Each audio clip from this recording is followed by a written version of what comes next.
And we want to welcome all of you to our Wednesday evening conference. This evening, we are blessed to have Dr. Scott Reis with us, and he's a cosmetic and reconstructive surgery specialist working in the Memorial Hermann, Texas Medical Center. And so before we get started, we're just going to go over just a few of the ground rules.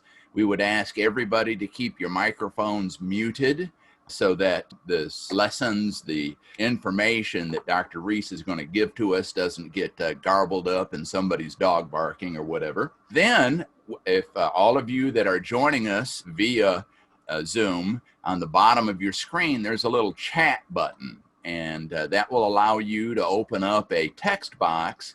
And as Dr. Reis is making his presentation, if a question pops into your mind, just go ahead and type it in there, and I'll keep track of all of that. And at the end of the presentation, we'll go ahead and present those to Dr. Reis, and he can go ahead and answer them. I know sometimes we want to jump in and add something, and we're so tempted to take our microphones off of mute, but I would appreciate it if we didn't. At this time, I'm going to introduce to you Dr. Satya Kalengi, and she's our moderator for this evening, and she is the executive director of the Collective Power of One International, and she's the one that has been so diligent in putting all of these experts in their field together and having them come in and visit with us. And so, Dr. Satya, I'm just going to turn it over to you. Well, thank you, Dr. Climie. And Dr. Climie is our very noteworthy board of directors at Collective Power One International. And yes, Collective Power One International is a nonprofit 501c3 organization that's registered here in Texas, USA, which addresses health through education and community development. And tonight we are very, very delighted to have Dr. Reis as our guest speaker. He's an extremely busy physician, plastic and reconstructive surgery specialist, but nonetheless has taken time to share his expertise with all of us. And so I'm extremely grateful to you, Dr. Reis, and we're delighted to have you. I also want you to know that sorry for the short notice, however, of our dates, etc. We went back and forth, but this will be recorded and it will be shared and it will be transcribed and translated, transliterated, what have you, whether it is on YouTube, on Facebook, or radio, or what have you. So many people around the world will be learning and benefiting from this. So I want to thank you again, Dr. Reis, for it. Absolutely. Yes. I am honored to introduce Dr. Reis to you guys, to all of you on the call. Dr. Reis is, as I mentioned, a plastic surgery surgeon, as well as has an interest in reconstructive surgery. Now, he has a particular interest in aesthetics as well, not just of the body, but the face and the breast as well. So, and those who've had surgery or in the past due to cancer or other reasons, he has quite the skill to make it as normal as it was prior to either the surgery and the chemotherapy and all of that, or accidents or other causes of deformity, whatever it's the result of. So he's extremely qualified to begin with. He is a Texan, so we're all proud of him. And he worked with the Rice University and plastic surgeons at the Texas Medical Center. And he worked with the bioengineering participants there. And he received a scholarship and he graduated cum laude with degrees in a Bachelor in Finance and Economics, as well as a Bachelor's of Science in Biochemistry and Cell Biology. Now that's independently, they're very difficult subjects and degrees to obtain, but he did both of them and graduated cum laude. Congratulations, Dr. Reis. Thank you. We're really proud, yeah. And he went on after that, and he was also elected to the Alpha Omega Alpha Medical Honor Society at the University of Texas, the Texas Medical Center. And here he completed, and after that he had a 6-year plastic surgery residency at NYU, Institute of Reconstructive Plastic Surgery in New York City. And this is a top renowned center for this, and he's worked with many, many international leaders in this field. So you're really, really getting quite the cream of the cream, if I can say that. So that is the caliber of and quality of care that his patients are obtaining. And I am so proud of you, Dr. Reis. So I will turn it over now to you. The floor is all yours. Well, thank you for the very generous introduction. I don't know if I necessarily agree with with that amount of praise, but hey, you got to take it when you get it, right? Well, it's well deserved. It's well deserved. Well, so, thank you. Yeah. So, good evening, you guys. I'm Scott Reis. Like Dr. Clagy said, I'm a Texan. I grew up in Central Texas, and was born in Houston. Was back here for undergraduate medical school, then training in New York, and now I'm back with my practice, which is it has a really nice mix of cosmetic and reconstructive, but about 50% of my practice is dedicated to breast reconstruction, which has a lot of the characteristics that the artistry, dealing with patients that have, that are going through a tough time, and being able to be not that the other doctors aren't amazing, but we get to be the guy that rides in on the white horse and reconstructs patients and, restores, their sense of self and that, which is awesome. And real quickly, and then we'll get into the presentation. About a year ago, just over a year ago, my mother-in-law was diagnosed with breast cancer, and it was kind of a freak thing how she basically had mentioned something to me about a mammogram finding that 3 other doctors had said, oh, it's nothing. And I was like, oh, so I sent her to one of the breast surgeons, and they were like, it's probably nothing, but biopsied it and came back, cancer. So it's a cautionary tale that, be your own advocate and, always have a high index of suspicion. But I have a special understanding now from like a personal level, what it's like to be kind of on the other side, dealing this with my mother-in-law, who I'm very close with, both my mother and father-in-law, I'm fortunate, which in a kind of an interesting, ironic way, I feel like has made me a better doctor and plastic surgeon, because I know somewhat, not personally firsthand, but secondhand, what it's like to go through this journey. So let me see if I can get my screen shared. Is that working now? Can y'all see the presentation? Okay, fantastic. Very nice. Very nice. Yeah, basically we'll talk about restoring breasts, femininity, and life after breast cancer surgery.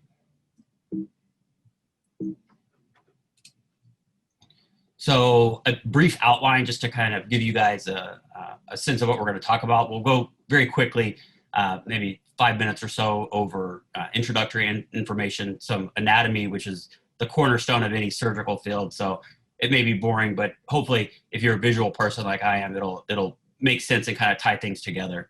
And then just very briefly over risk factors, diagnosis, and management of breast cancer, because all of those are in their own way relevant to the reconstruction aspect, because they always take priority. The oncologic, the medical, the radiation oncology, the treatment of the cancer is priority, and we're always secondary. But the decisions that are made from what surgery to do and what chemotherapy to do and or radiation, significantly affects our options and timing, which we'll see.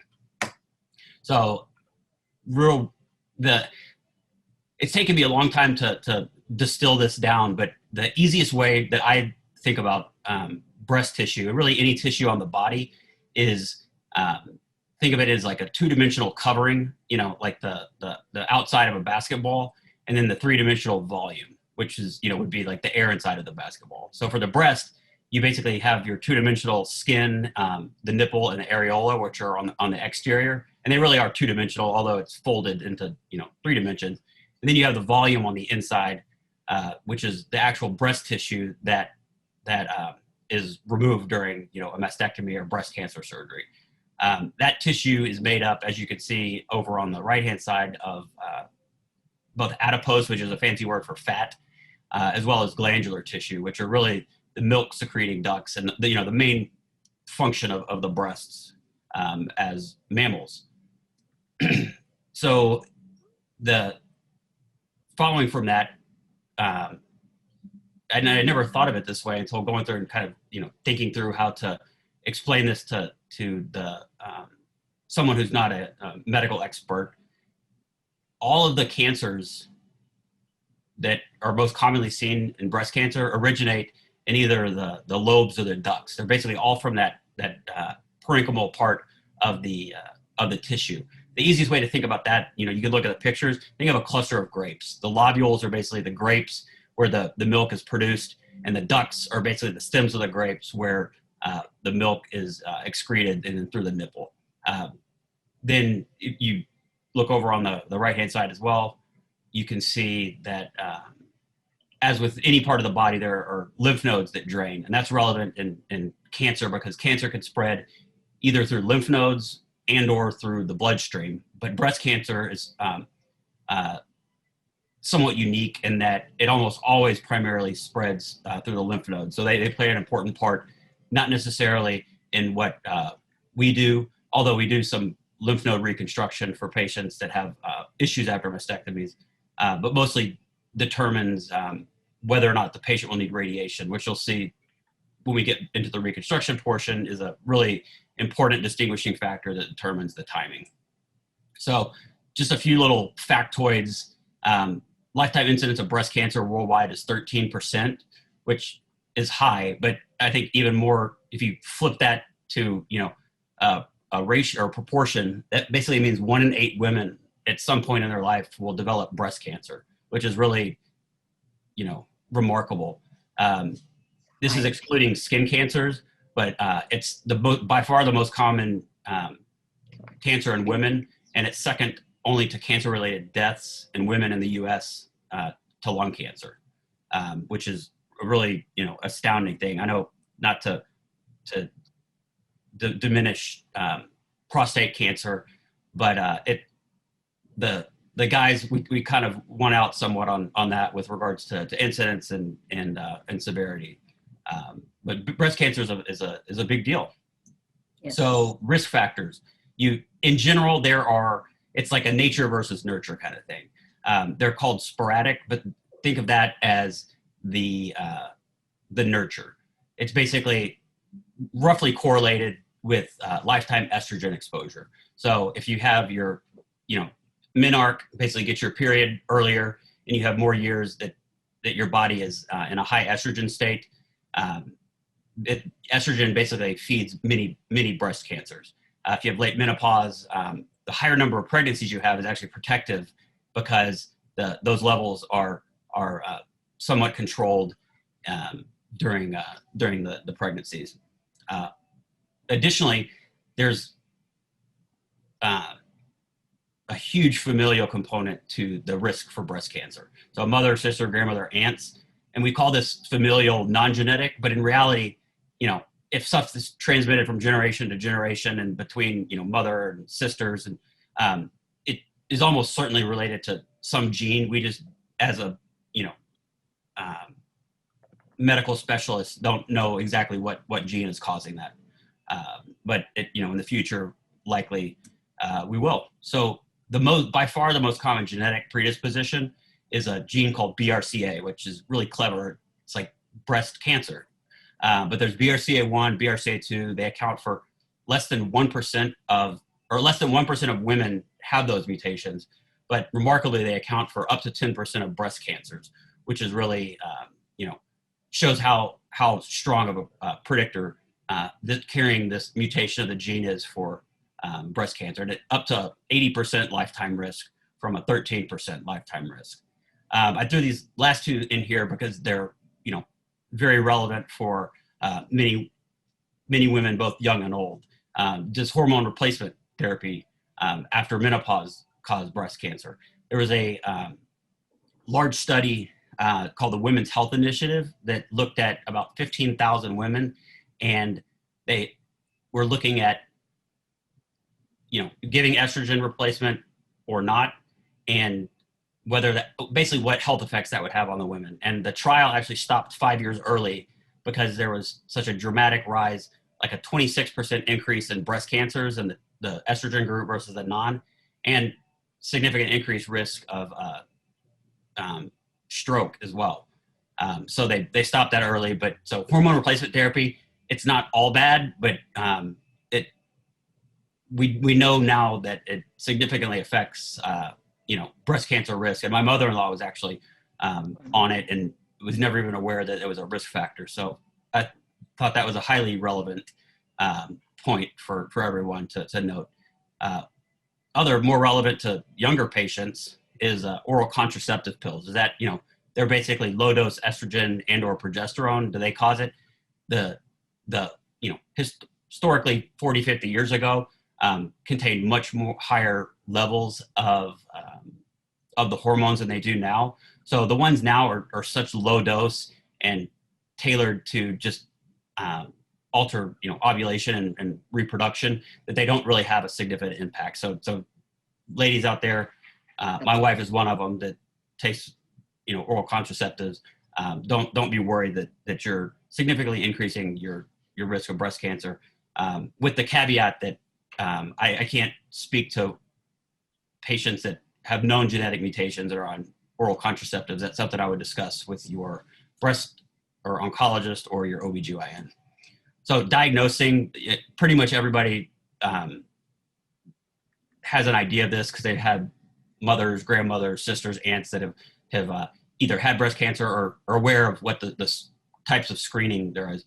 Breast cancer can present in one of two ways. Either patients come in symptomatic, and the most common would be, they feel a lump, when they're showering, or they notice nipple discharge or other kind of changes in the breast. Much more commonly are asymptomatic patients, which don't really know it, and it's found on some type of screening exam. Clinical breast exam is important to do at home by yourself, as well as have a medical professional, during your regular physical exam, perform that annually.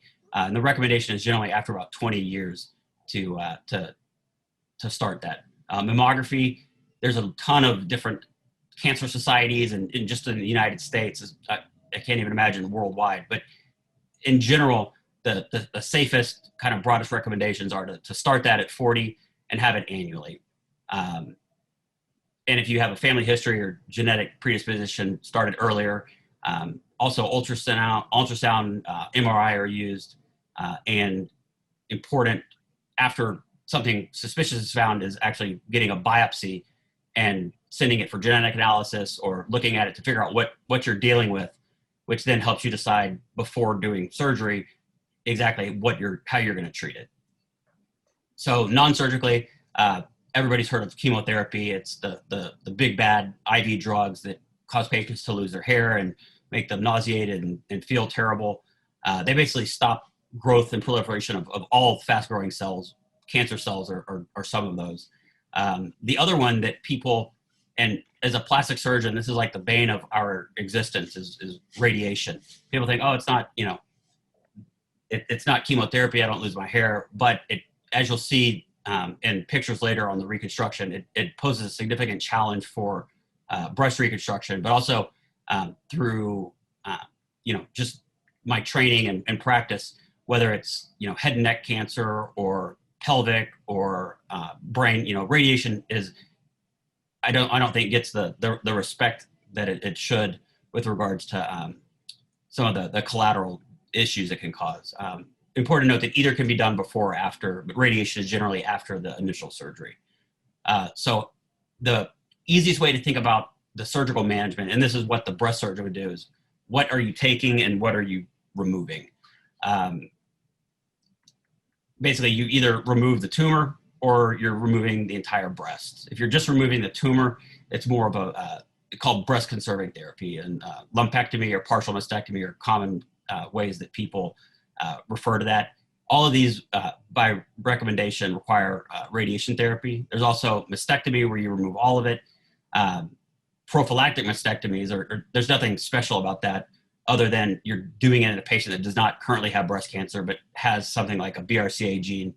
Angelina Jolie, the actress, is one of the higher profile people that had this done. So probably about 10% of my patients that I reconstruct have prophylactic mastectomies. Also important to note that no method is 100% preventative. So what tissue is being left behind? Are we leaving just the skin envelope? Are you leaving enough skin to put an implant in or reconstruct? Are you leaving all of the skin and the nipple? These are all possibilities that there's no generalization that can be made. It's just on an individual basis. But ideally, nipple-sparing mastectomy, when possible and safe oncologically, is the best from a reconstructive standpoint. So now onto the heart of the topic. So one thing to note with any medical illness, there's no cookie cutter answer. Every patient is different, especially when it comes to breast cancer and really any cancers. The genetics are extremely complex, the treatment protocols. So because of that, and these are just the 4 doctors that you'll meet with. Your breast surgeon, medical oncologist, which is giving the chemotherapy, the radiation oncologist, plastic surgeon. You also have radiologists, diagnostic radiologists, pathologists, many other doctors, combining as a team to treat. So that kind of underscores the complexity of breast cancer and really cancers in general. So the goal of breast reconstruction, as with any reconstructive surgery, is to really just, in very basic terms, restore what's missing. And that's missing figuratively and literally. So there's the tangible things you're trying to restore, which are the easy ones to conceptualize, are the physical. It's the skin, the volume, symmetry, meeting the goals, and with the ultimate goal of having a natural appearing breast in clothing. And, if you can have it look amazing out of clothing too, then that's about as good as you could hope for as a reconstructive surgeon. The intangibles, I would argue, are almost more important, because the breast reconstruction is not required. It's not something that's life-saving, or breasts aren't needed for life other than, for feeding our children. But more so, they're a extremely powerful symbol to women. They give them, a sense of self, wholeness, completeness. And it's not just breasts, it'd be any body part, but especially the breasts are associated with, confidence, femininity, sexuality. So being able to restore this and ideally have a better, breast aesthetic after reconstruction than before is the ultimate goal. Timing of reconstruction is important. It can be done immediate at the same time as the cancer surgery, or it can be delayed. Most of them that we do now, there's some component that's done immediately at the time, and then some type of secondary revision or bigger surgery. And this is highly dependent on whether or not the patient is going to need chemo and radiation therapy. So again, we take a backseat to the medical and radiation oncology groups, as well as the breast surgeons, and kind of we're given what we have to deal with, and then we come up with a plan for how to best work around the unique aspects of each patient and case. So radiation therapy can be done before, during, or after. It's important to note that one of the ways it works is basically by killing and shrinking blood vessels, which results in shrinking tissue, especially adipose tissue, which is the fat, which, especially in older patients, but even in younger patients, makes up a significant portion of the breast. So you got to think about that when you're dealing with unilateral breast cancer and breast conserving therapy, and you're radiating one side, you're going to have to do something to the other side. And then bottom line, reconstructing afterwards, after radiation, is always a better option from the plastic surgery perspective. So you can see here on the left-hand side is a woman who could be, a candidate for a breast reduction, but below that is her after she had mastectomies, and I had placed tissue expanders, and you can see the darkening of the skin, the thickening, and how it is significantly higher now than the right side over on the left. So that gives you an idea of the changes, and this is months out from radiation therapy. On the right-hand side is another very sweet lady who you can, it's not hard to guess which side of her chest wall had radiation, because you can see the rectangle where the radiation field was.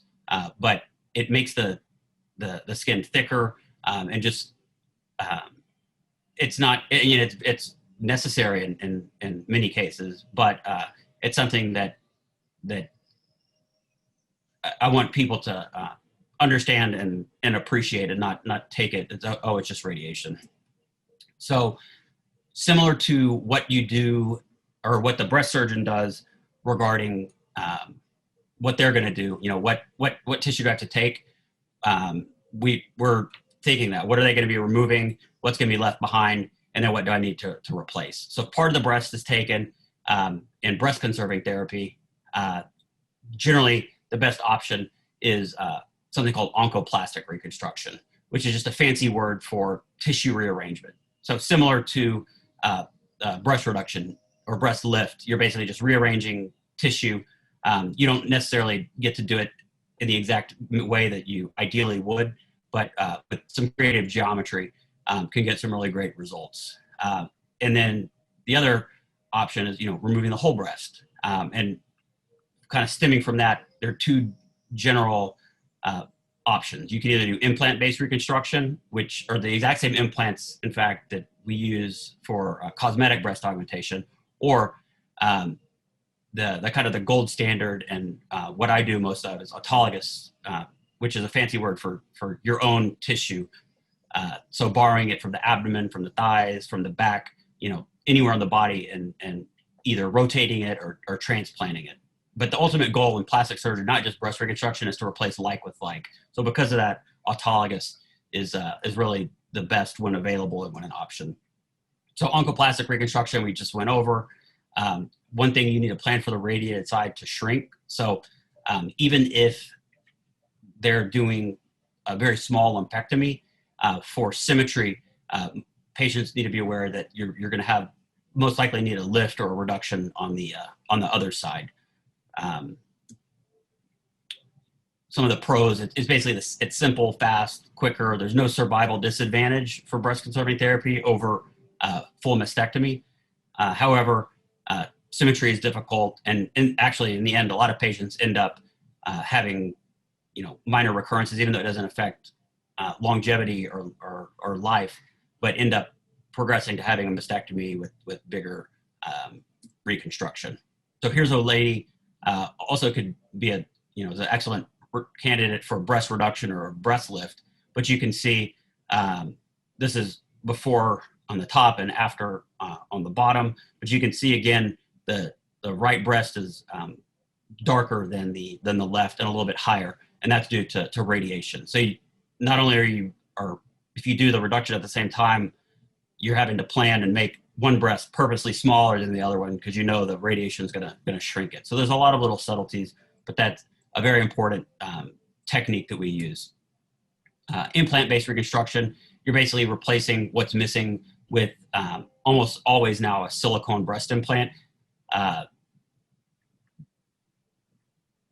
You can either replace you can put the implant at the same time as the mastectomy, which is basically direct reconstruction. So in theory, it's kind of a one-stage reconstruction.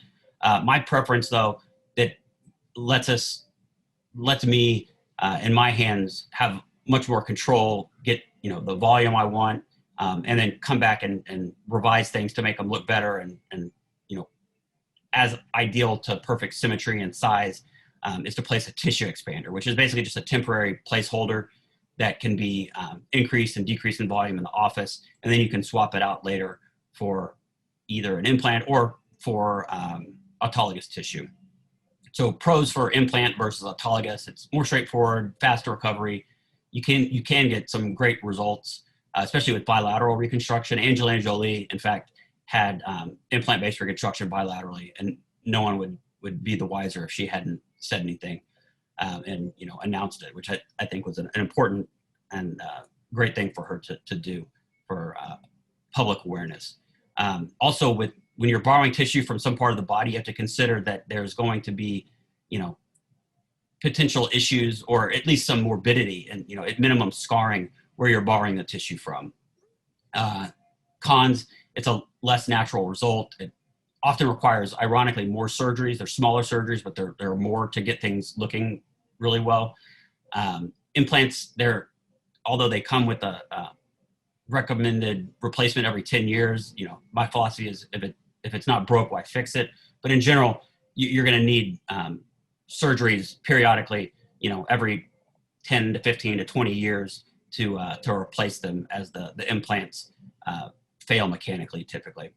There's also higher complication rates versus autologous, especially with radiation, mostly because implants don't have their own blood supply, so they can't bring white blood cells that fight infection or antibiotics or other things to the table. And bacteria love sticking to them. Also, you can imagine trying to put an implant on one side where there's nothing but breast skin, and then doing something to the other side to try to make it look like that. Unilateral implant reconstruction is very, very difficult to get an excellent result. So here's a woman that you can see, obviously the top is before, below is after. This is actually, I think, a really pretty good result for implants.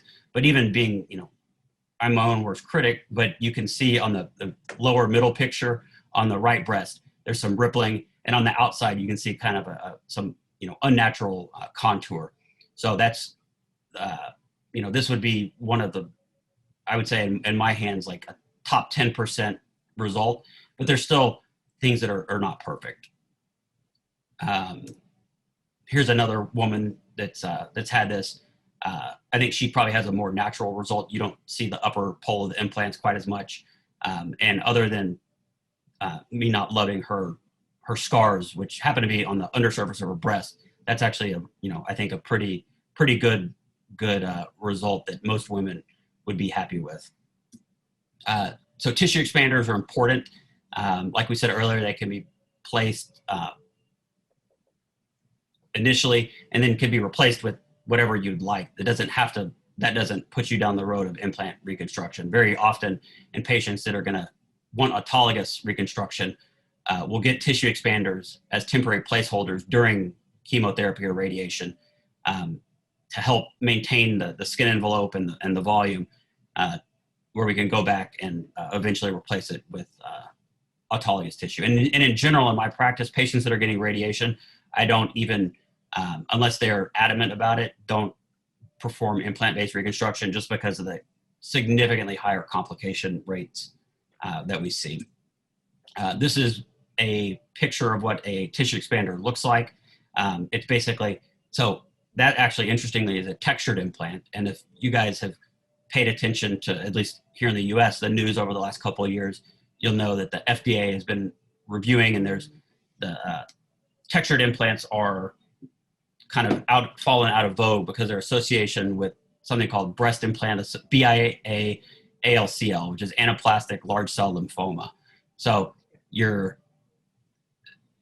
for whatever reason, MD Anderson, some of my colleagues down the street are world experts on this. But even with tissue expanders now, we don't use the textured, which you can imagine is almost like a Velcro, and helps keep things where you want them, which is a nice thing with implants. But you can see you can fill them and then you can replace them. Autologous reconstruction is basically, like we said earlier, using your own own tissue to reconstruct the breast. It's unique versus implant-based in that you can replace both the 2D envelope or the skin as well as the volume. There are, with regards to using your own tissue, you can either rotate adjacent tissue, either from the abdomen or typically the back that you can see here, or a better option, in my opinion, with regards to just all factors considered, is something called a microvascular free flap. This is not unique to breast surgery. We use it for all kinds of reconstructions. We use it when we're putting fingers back on that have been, amputated by whatever mechanism. We use it in head and neck reconstruction, extremity reconstruction. But the areas where you borrow the tissue differ based on what part of the body you're reconstructing and what you're doing. And the ultimate goal is to replace like with like. So the area that, at least this kind of interesting, it's a kind of a merging of cosmetic and reconstructive surgery, but the two go-to donor sites for myself and my practice and my partners, and really most surgeons in big academic medical centers around the world, come from the abdomen, which is, if you have ever seen, YouTube clips or anything, it basically looks like the tissue is taken during a tummy tuck, and that's exactly what it is. You can also, the second go-to is from the inner thigh. All the fancy acronyms here basically just tell you what blood vessel they're coming from and what tissue they take. They're comprised of. So the DEEP flap stands for deep inferior epigastric perforator, which is a mouthful, but basically it means the blood supply to that lower abdominal area. Interestingly, this is actually truly a transplant procedure. And just a little plug for plastic surgeons. The first solid organ transplant by Conrad Murray, who's a Nobel laureate, was a plastic surgeon, and it was a kidney transplant.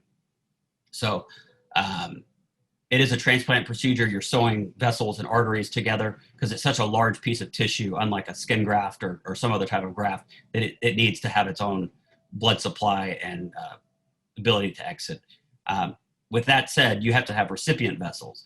So this gets into the technical complexities of autologous reconstruction, but you basically have to dissect down through the ribs to the mammary arteries, which are the same arteries that cardiac surgeons use during bypass procedures, but to find those and reorient them and then suture the vessels together. So here's a picture of me, and on the left is one of my partners, Dr.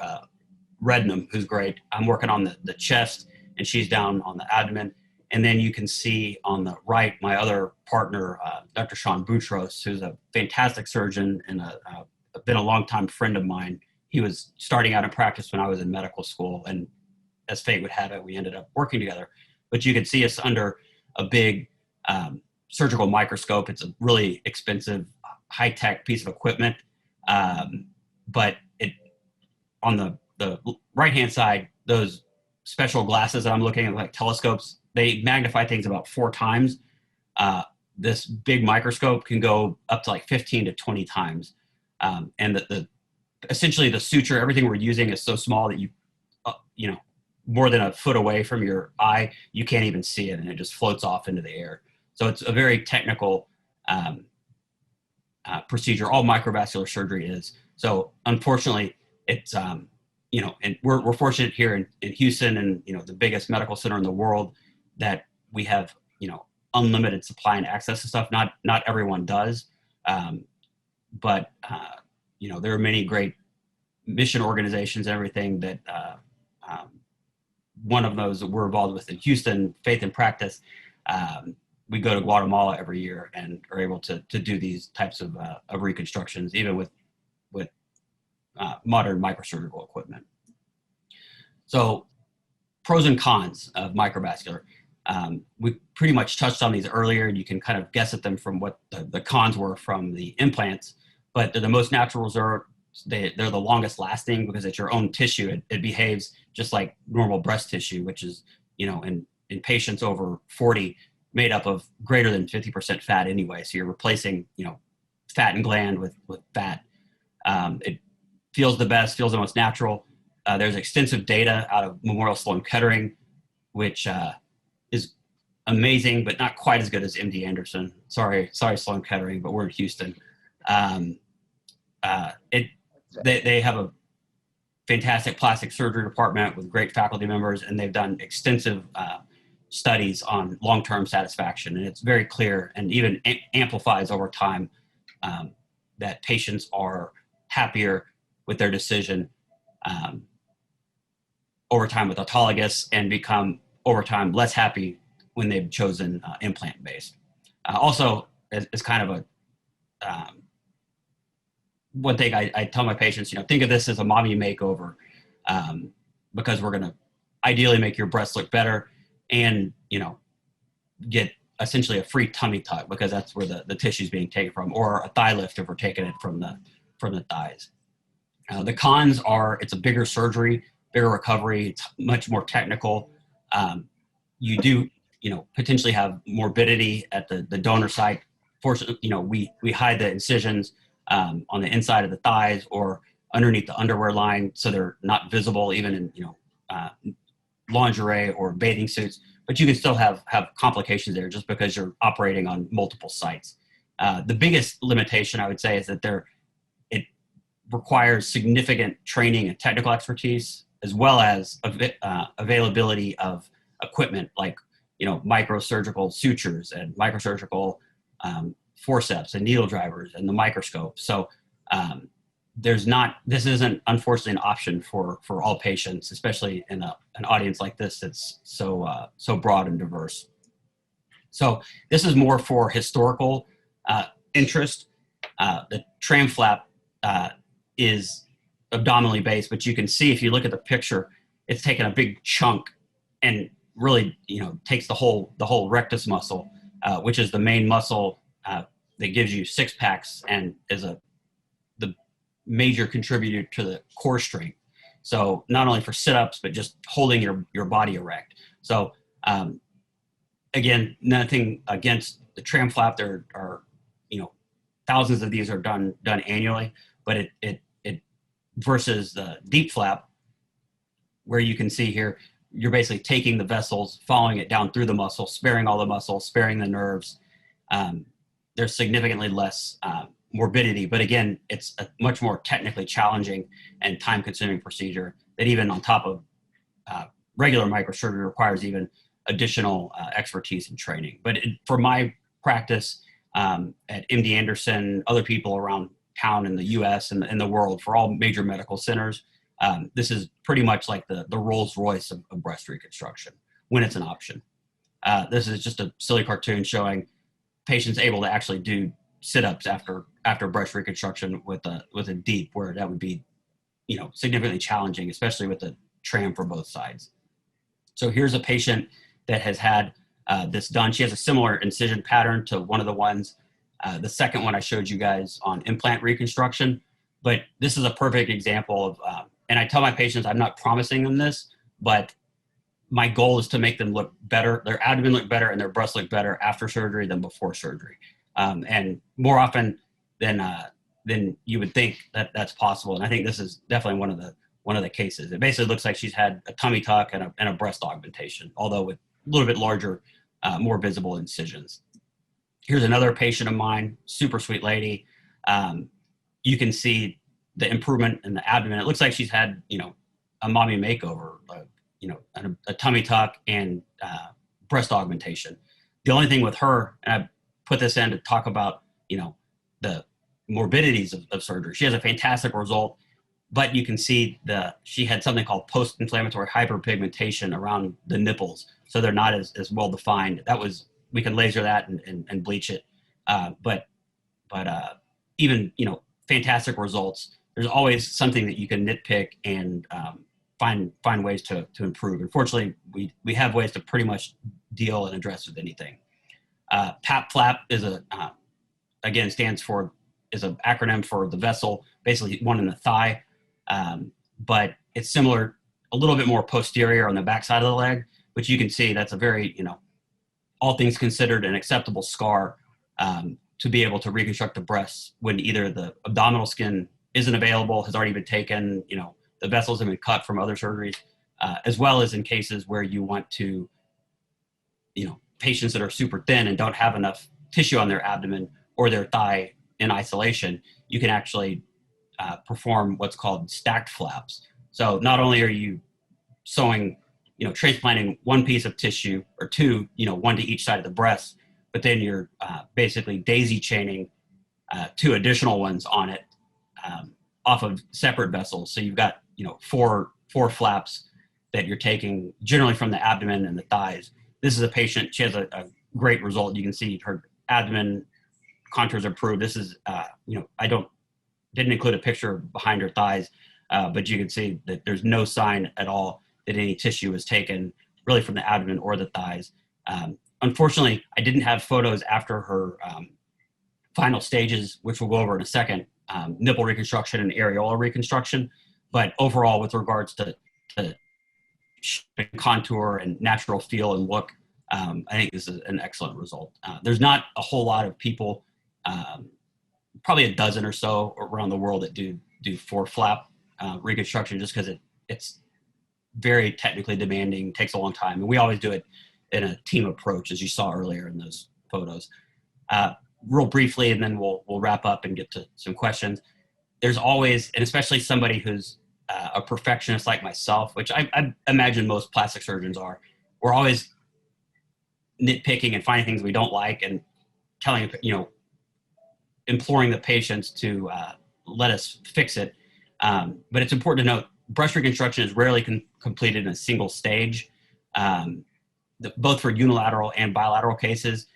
A secondary or third or fourth reconstruction is often needed, mostly to correct minor things, but sometimes in the chance of, for major complications like implants fail because of infection and you have to replace it. It's not like a one and done or something like that. You can also, if you have, for all different reasons, based on all the different possibilities, you can do augmentations, reductions, lifts. There's all kinds of things you can do for symmetry. One of the big things is fat grafting. These are syringes filled with fat that, unlike microvascular surgery, you're basically transplanting small cells but dispersing them so they survive, similar to a skin graft, which is a good option, especially in implant reconstruction, to hide the contours of the implant.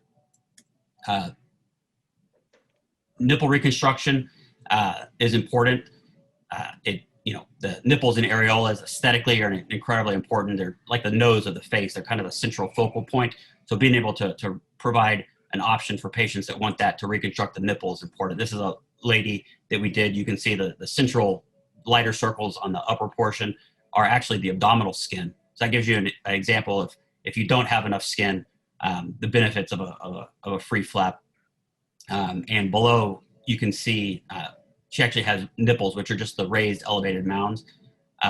Additionally, you don't necessarily have to have nipple reconstruction because you can have areola tattooing. So you can see this is after her tattooing. We have an absolutely fantastic and incredibly talented medical tattoo artist that we use here in Houston, but there are people all over the world that are trained in this technique. But you can see that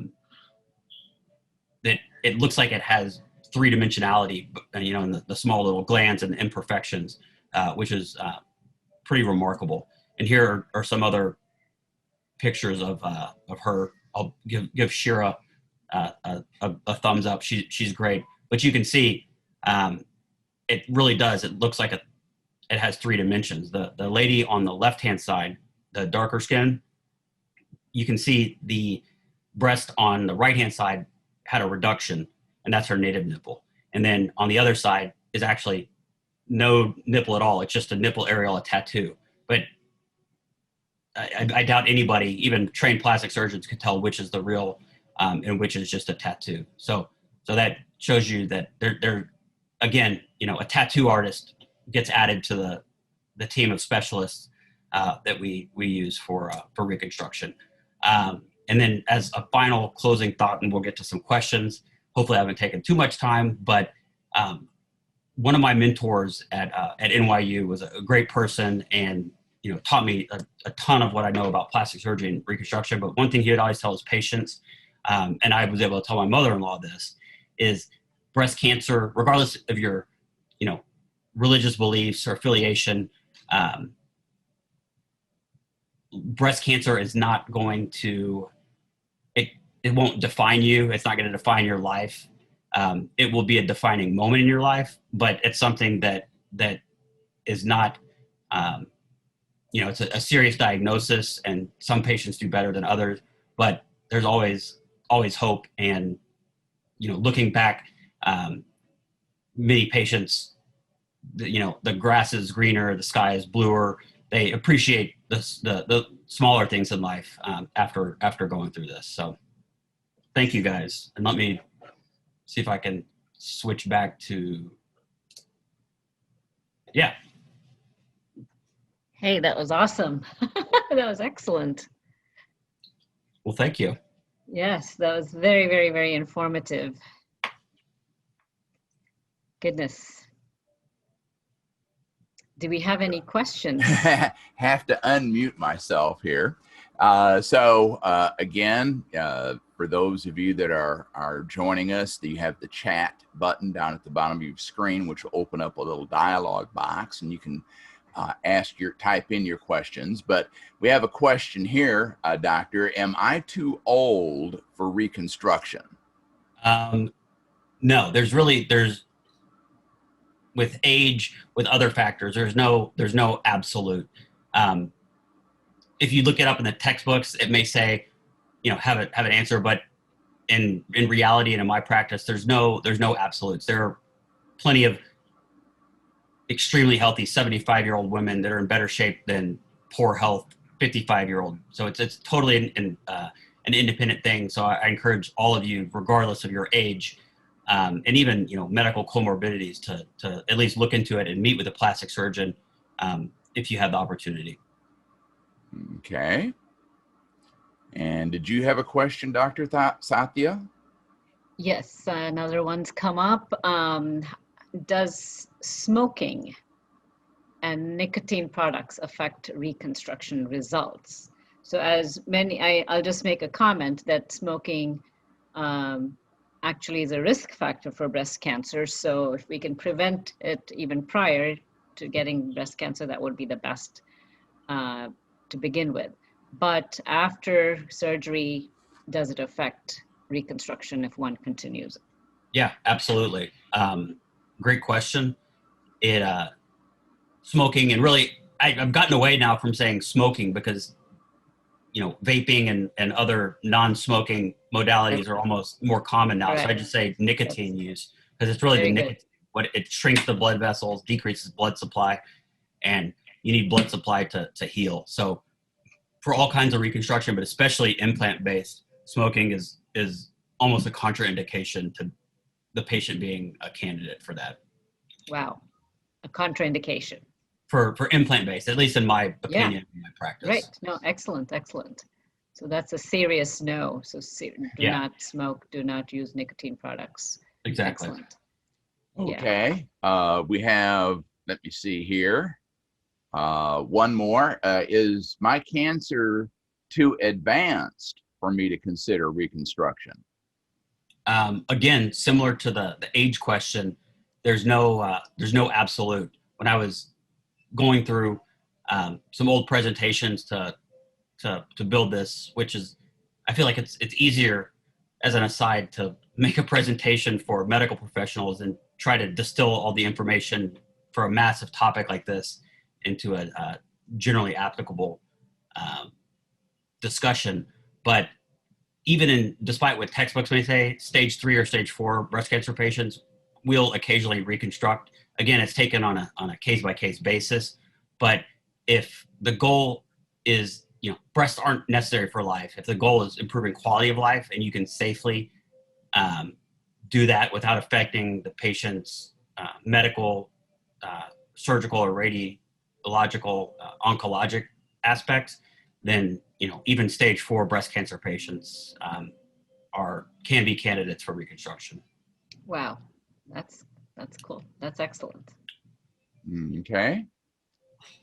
Let me see here. Okay, let me ask one here. Will breast implants interfere with mammography or other breast cancer screening?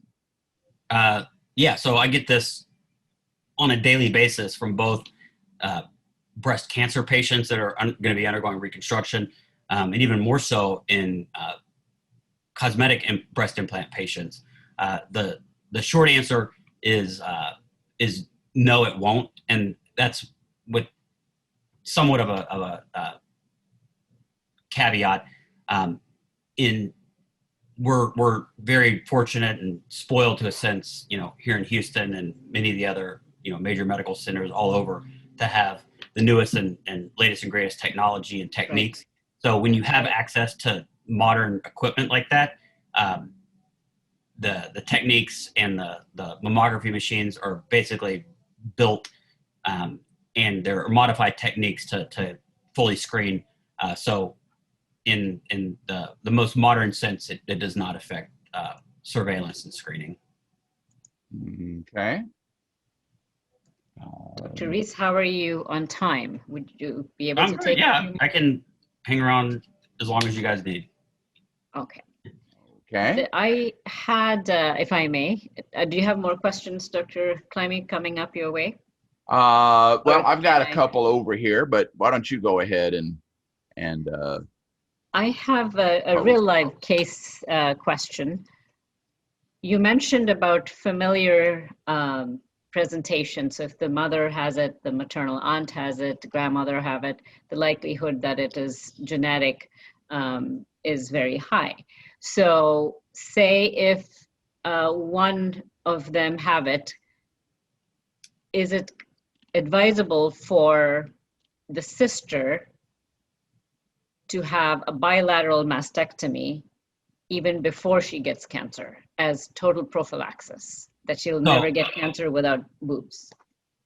Yeah, that's a great question. So if I understand what you're saying, the answer in that case is not yet. They shouldn't. What happens generally is a patient that has breast cancer, at least here in Houston and in my practice, gets sent off to check for BRCA genes. There's a list of like 15 other genes, and then there's something called mammoth print, and there's other stuff that check up to like 70 to 120 different genes that are associated with it. Some of them are highly familial.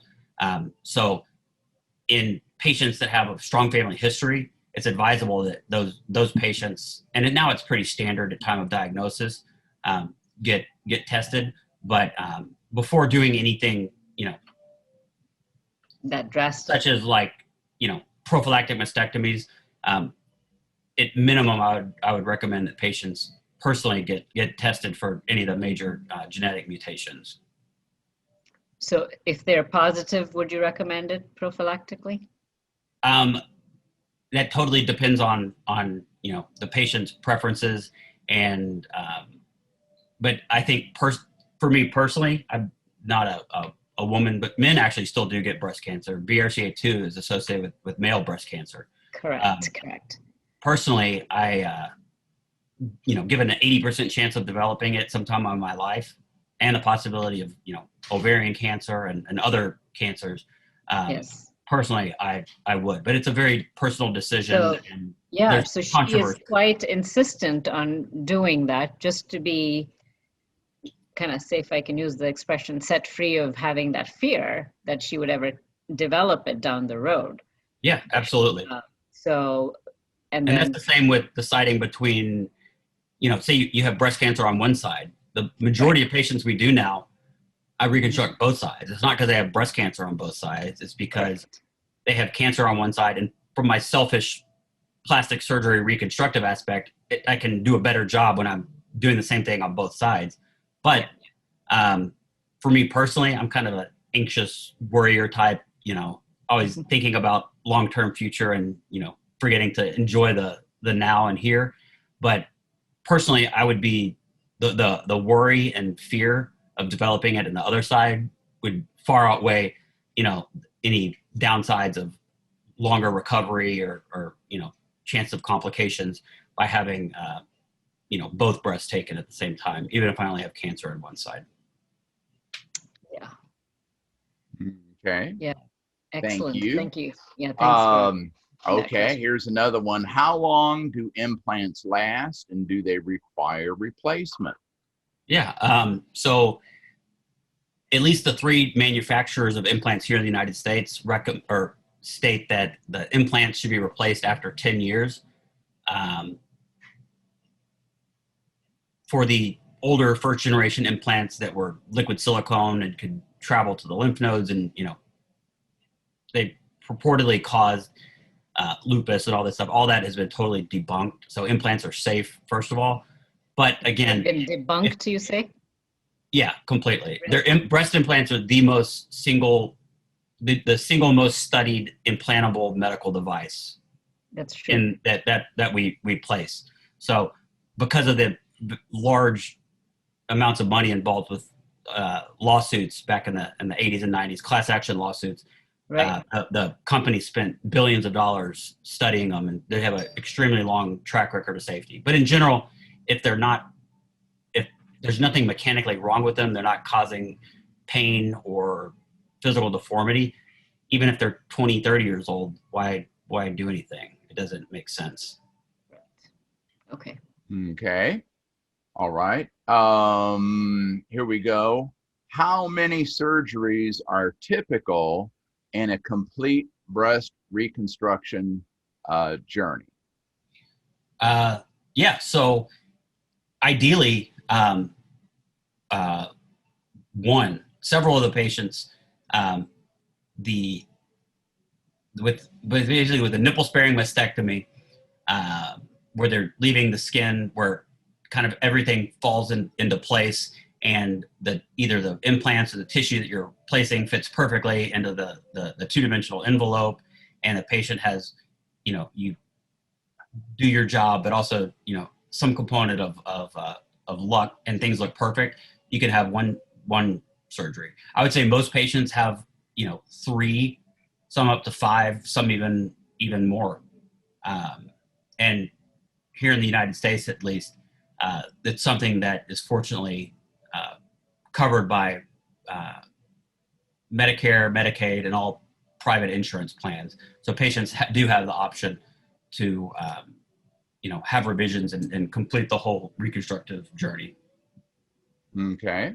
All right. Did you have any questions from your side, Dr. Satya? Yes, I do. This is really, I mean, it's a good question, I believe, but I don't know quite the answer myself. So I'm going to ask you. It talks about the correlation of black hair dye and causation of breast cancer. I have never heard that from medical school through residency training, and on. I mean, there's everything That's now. good to know. Everything now, Yes. especially in California, is a carcinogen. So Yes. even water there is a carcinogen. But could it be? Possibly. I've never heard of that. Okay. I would, for any patients that are concerned about that, I would not consult Dr. Google, but I would speak with a breast oncologist or a breast surgeon. They're the real experts in risk factors. Yeah. Good. That'll alleviate a lot of anxiety for the women. Exactly. Or men too, for that matter. All right. What is the overall timing expectations for the reconstructive journey? Yeah, so I think that's a great and important question, to give patients an idea. In theory, best case scenario, you have, one surgery. Sometimes it can take 4 to 6 weeks before that surgery to get all the genetic testing, everything done that needs to happen.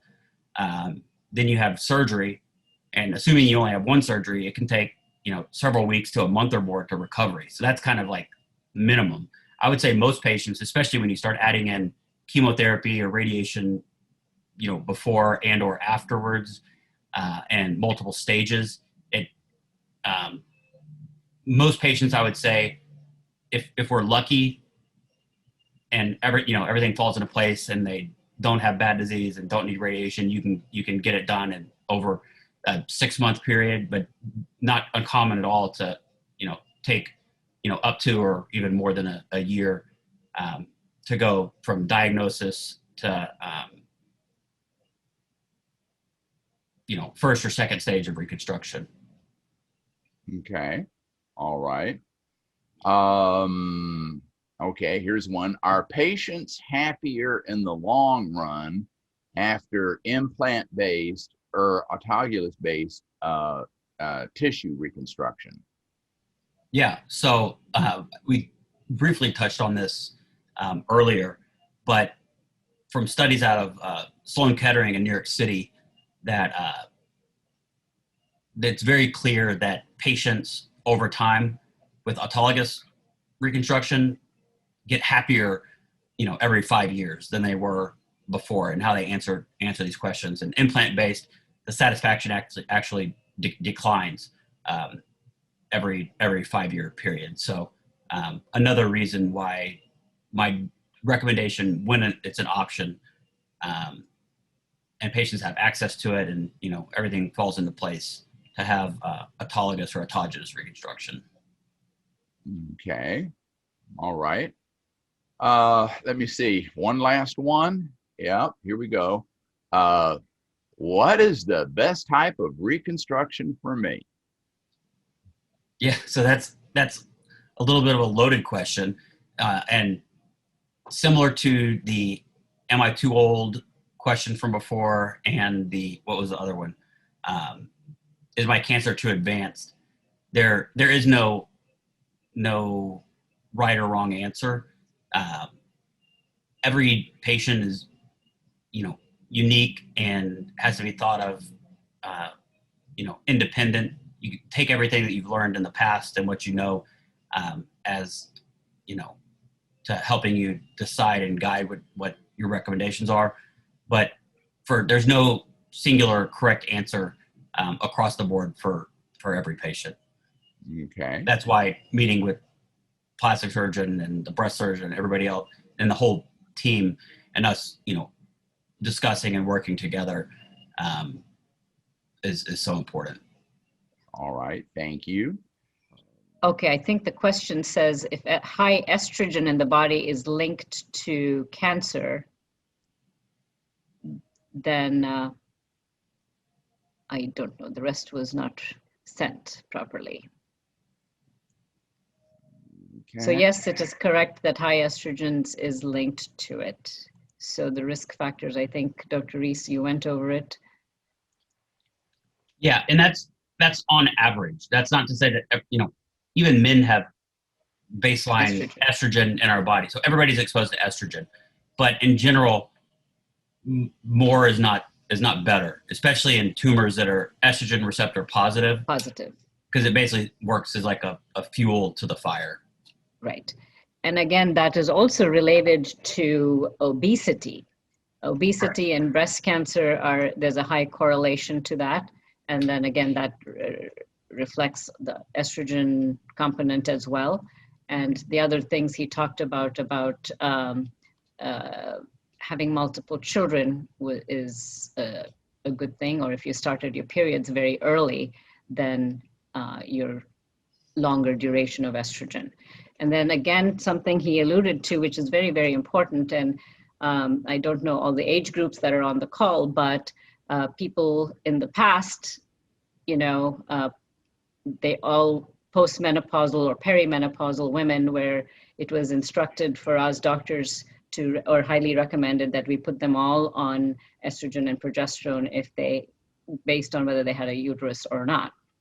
And it's has been like a pendulum from that group of people are now getting breast cancer. Is that correct, Dr. Reis? Your mother-in-law, that age group are susceptible to that because of those exposures. So again, your mothers, your aunts, grandma, please pay attention to those individuals and have them have their mammograms regularly. Well, there's no more questions. So, Dr. Satya, it looks like my part of this evening is just about over. Let me hand it over to you.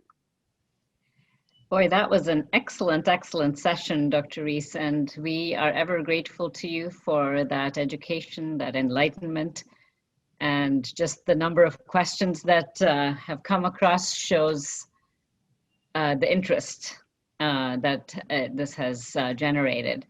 Once again, folks, thank you for joining us this evening.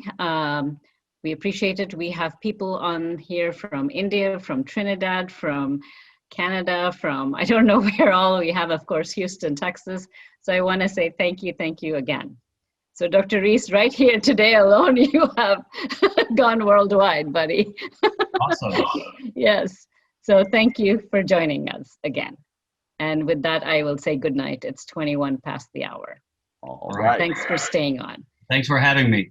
All right, sir. Thank you. Good night. Thank Bye-bye. you. And good night to all.